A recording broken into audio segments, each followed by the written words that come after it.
see what you've been doing, Jason, the previous 2 years? Yes. The Grand Surveiller. Okay, yes, all right. He's an enigmatic guy, yes. He's taking, in a sense, his writings, the claims he's making to their logical conclusion and refusing to tell us what to do. Refusing. The great refusal. Right. Okay. Good. All right, Max Weber,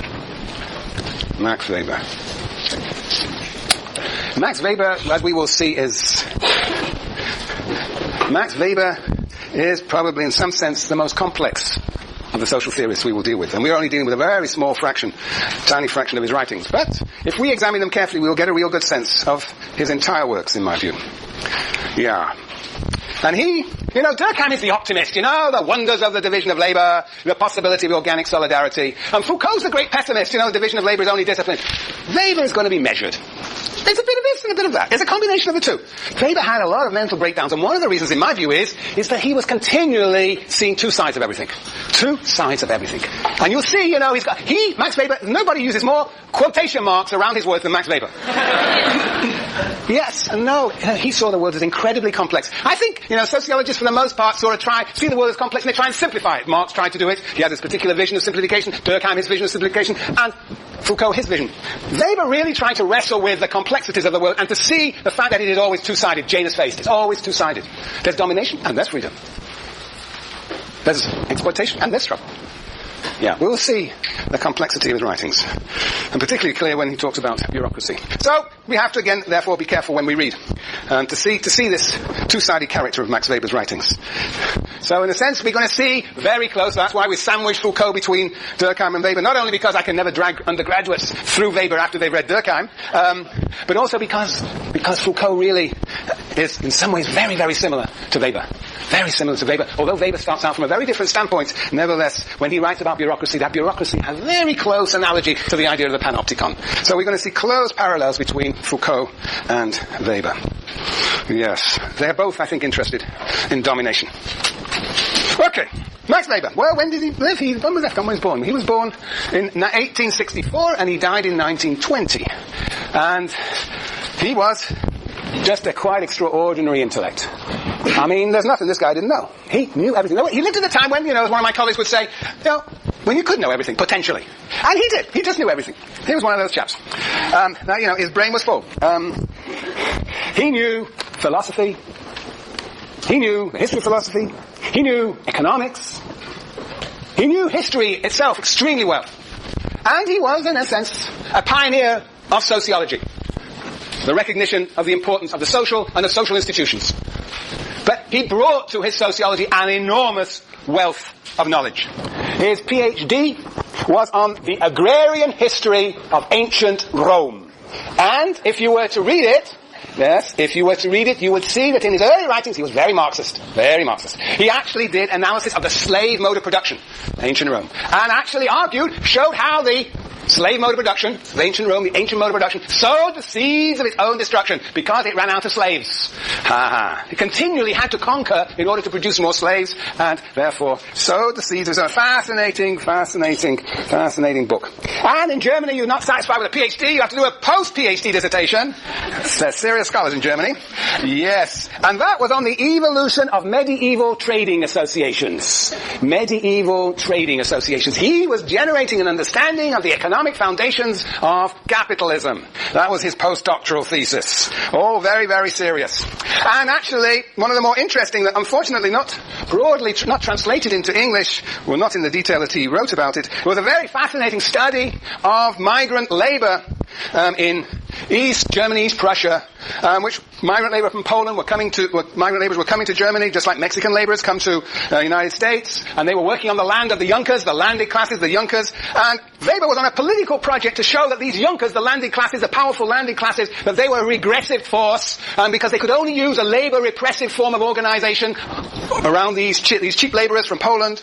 And he was trying to show that only if we could move from this sort of semi-feudal order to capitalism, then Germany would be a major world power. So he was using the analysis of the landed classes and the way they treated migrant labor as a way of showing, in fact, how a bourgeois capitalist mode of, true capitalist mode of production would have actually pushed Germany forward, and how the Junkers, the landed classes, were holding Germany back from being this great capitalist nation.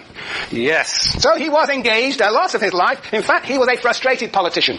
He just, in the end, he could never become a politician. He didn't have the right disposition, the ability to make compromises.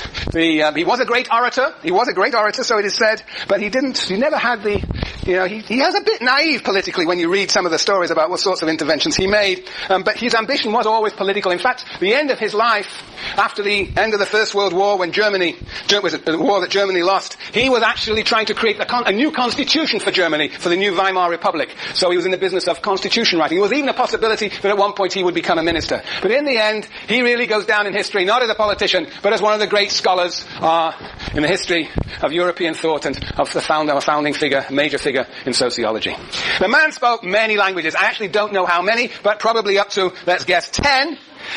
Yeah, he's a serious. I mean, if you look at the opus of his work, it is amazing. He studied religions in different societies, really seriously studied religions in different societies with respect to their effects on economic behavior. He was ultimately always interested in economic behavior, and in particular how different religions affected economic behavior, hence the importance of this book, Prosperity and the Spirit of Capitalism, which is a minute fraction of his writings on religion. He studied Hinduism as an otherworldly ascetic religion. He studied Confucianism as a sort of this worldly religion, not ascetic religion. He studied Islam and Judaism, and of course the early history of Christianity and the way it split up into Catholicism and gave rise to Protestantism. So it was, he's wrote a book on most of these religions, on Islam, on Hinduism, on Confucianism. So he is a very serious scholar. Very serious scholar. And he really studied history. I mean, he was really concerned with what happened. So in a sense, as you may have gathered, Durkheim's history is a bit sort of, what should I say, Neil? Well, let's say amateurish. How about that? Let's say it's not really a history. You're right, Matthew. Yeah, it's not really history. And Foucault, well, he sort of dabbles. I mean, he's actually serious when it suits him and not serious when it doesn't. But Weber's a real serious scholar. Yes. And then he wrote a two-volume tomb called Economy and Society, which established a conceptual framework, a conceptual taxonomy to understand the nature of contemporary capitalism, together with its political order. And there you will also find his sociology of religion, and an enormous chunk of it is about the sociology of law. He also wrote about the sociology of music. There's nothing this guy couldn't write about. He had a wonderful, in the Economy and 2 volumes, a book essentially within the 2 volumes on the city, what he calls non-legitimate domination, but a fascinating story about different medieval forms of cities and the sorts of economies they gave rise to, and the ways in which city or urban organization laid the foundations for capitalism in certain parts of the West. An amazing guy. He was writing at a time when there was a sort of flourishing, you might say, of German culture and German universities, but he was also writing 1890 to 1920 at a time of when? What are we associating this course with the period 1890 to 1920? Jason! Social democracy, as it was called in Germany, but it was the golden era of socialist thought. In Germany in particular, but also across Europe, and to some extent in other places like Russia too. So, a lot of his writings is a silent debate with Marxists. There are moments, there's a passage, there's a paper that he gave to the, I think it was Austrian army soldiers, about socialism in your reader. But he rarely directly engaged the writings of Marx. And when he referred to Marxists or socialists, he was referring to the social democrats, the German Marxists, who had a much cruder view of history than Marx himself. So, but anyway, a lot of his writings, there is this shadow boxing going on between himself and Marxism and socialism. He was, as I've already suggested, responsive to the sort of national crisis through which Germany was going at the time, and he was very committed nationalist, committed to the development of Germany as a capitalist nation, and he saw the landed classes as an impediment to that progress. Yes, he saw the capitalists, he saw the Junkers, the landed classes on the one side, and of course, though he had some sympathies for the socialist struggles, he saw that they too were deluded in their imaginations of what was possible. That in fact, socialism for Weber would turn out to be the deepening of bureaucracy and what we will call rationalization. Yes. His writings also, perhaps not so much in what we will read, but in other of his writings, he was concerned with the state of the university in Germany. This was a time, as I say, of national crisis in which the university was subject to increasing political surveillance, and he would struggle to defend particularly people of the left, sociologists of the left, against being excluded and expelled and denied promotions within the university. So he was also very much committed to the idea of the university as an arena free of politics, in which there should be discussion, debate that was free of external intervention. Yes, and if there are two essays that I can recommend you read by Max Weber, perhaps when you are signed off as a sociology major, many of you may. Who's graduating at the end of this semester? You know, I really should give you a present, each of you. The two essays of Max Weber. One is called Science. That's serious stuff, all right. Science as a vocation and politics as a vocation. You could read a page a day. Michael, you gave a dirty look to your friend. What's your name? Yeah, you? Clark. Yep. I say because you're always there. You're fantastic. Tough to miss. It's tough to miss. Tough to miss? Yep. Really? Oh, that's nice. Well, perhaps it's not nice. You've been habituated. Yes. Okay, Clark. Yes, anyway, yes. So, anyway, those are two great essays of Max Weber. But if anybody takes 101C, we'll have to read. Yes. Yes, right. Okay, next right. What else have I got to say? Look. Well, we are reading, as you can imagine from this introduction, a tiny fraction of Max Weber, a tiny fraction, a bit about shush. I'll give you some micro penalties, yes. Yes. Oh, my friend Foucault. Yes, all right. Yes, so we're reading a real fraction. We're reading The Proselytic Spirit of Capitalism. That's before the break. And after the break, this wonderful essay on bureaucracy. It is an amazing essay that has informed so much sociology. In fact, this is probably the most widely read, The Proselytic Spirit of Capitalism, the most widely read book of sociology. I bet that's true. Nothing can compare with this. And it has been subject to enormous literature and debate. It's an extraordinary book, we will see. Okay, yeah. All right. Any questions? No. What's going on here? 1, 2, right. So what we're going to do is, we're going to really talk about rationalization today. And I'm going to give you a little introduction to that. But essentially, as I suggested on the board here, the concept of rationalization is the key concept in Max Weber. And it is a very difficult concept to grasp, and it means different things in different places. Yes. For Weber, I think it is fair to say that that history is the history of rationalization.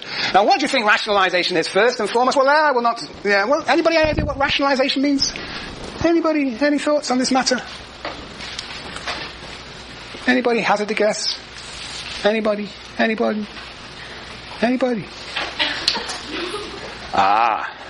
Last. To live cheap and boring. To live cheap? Cheap and boring. Cheap and what? Boring. Cheap to live. Rationalize it to live cheap and boring. Rational. Cheap and boring. Rationalization is a process. Rational. What does it mean to say that something is rational? To live cheap and boring. Why do you say cheap and boring? Ration food. Oh, that's interesting. Very good. Okay, let's put this word on the board. Ratio.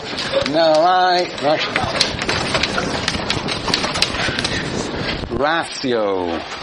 Now, what does ratio mean? It probably means to reason. Rationalization, to reason. Yes. Ration. Yeah, you want to put it here, don't you? Yes. Rationing. Yeah, well, rationing. Yeah, there may be a rationing moment in all this. That's very interesting.